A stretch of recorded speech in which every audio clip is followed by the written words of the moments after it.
So let's shift gears for just a little bit here. What about the intersection of parents and community with organized education? Sometimes it seems that they collide. Okay.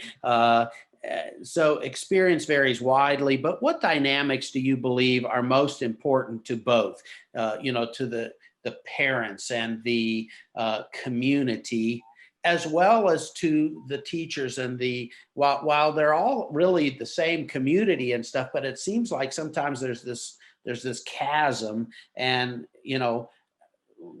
where is that, and how can that be bridged? Well, I go back to what I said with regards to communication. Communication is very important. And unfortunately, communication isn't done very well. But also, there's such a range of intersections, interjections when you talk about parents and community, because everyone has their interests. Parents are concerned about their child. If they have a child with special needs, and the school system is not complying with IDEA, Individuals with Disabilities in Education Act, Mm-hmm. and they're not adhering to their IEP, which is the Individual Education Plan, then parents become very frustrated, they become very angry, and they become very disconnected. And when you have the system not communicating with them, that just further widens the chasm. When you have people not working together, for example, one thing I'll throw out there is that when I was serving, I always would question, why are we, the school system, hiring social workers and medical, people from the medical facility, from the medical field and stuff? Why are we not collaborating with our local health department and our local social services department? Mm-hmm. Why are we competing for resources? And so that causes, the widening of the chasm as well, because people are not willing to work together. It's very tribal, it's very territorial, it's very disjointed from the perspective that I need to have my fiefdom, and I don't want this entity over here, even though we're somewhat working in the same direction, but I don't want this entity over here to infringe upon my world. And so those kinds of things are some of the elements that cause this friction and this disconnect, I'll say. So would you say a lot of that's driven by money? So it's like, okay, if we're going to lose some of our budget if we let the health department help oversee the health of our students, and we collaborate with them, or those kind of things. Yes.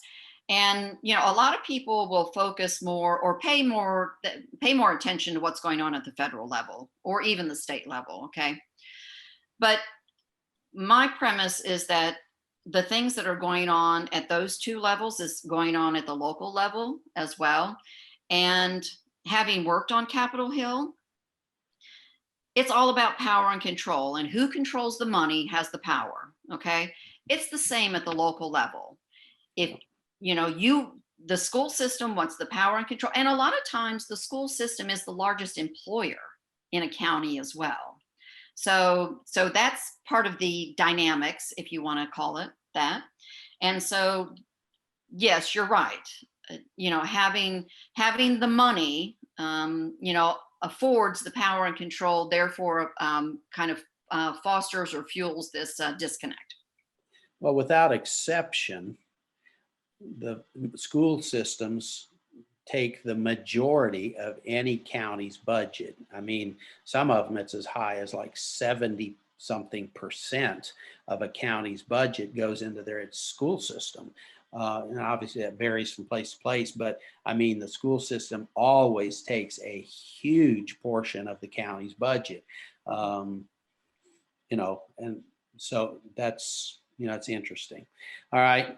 Well, we could talk about those things for a long time. Some of those things are look, we understand it takes money to make things happen. We understand that, in order to, you want the resources, you need the resources, but a lot of times I think, you know, bureaucracies form and crystallize, and sometimes it's all about resources, and then resources are poorly utilized. And I just share this very quickly. In fact, this happened in the very school system several years ago, in the very school system where you were a school board member. This was before you were a school board member there, but I knew some people who worked in that system, and as it came toward the end of the year, they were told that they had a surplus in their budget, and so these people, the teachers and everybody, was told to go out and buy computers and buy this and buy that because we've got extra budget. And this one particular person that was talking to me said, I didn't need anything. And I was told, you have to go and I need you to buy 3 or 4 computers. And so they did. And their kids were using those computers and playing with those computers because they didn't need them, but they needed to buy them so that they used all of their budget so they wouldn't get less the next year. I go clear back to my college days, and while I was going to school, I worked in a public system in Cincinnati, Ohio, and was there again. It was like at the end of the year, we had to go through, and my idea was, look, I can save this system money for, there are certain things we have and we don't need. We're going to trim the budget.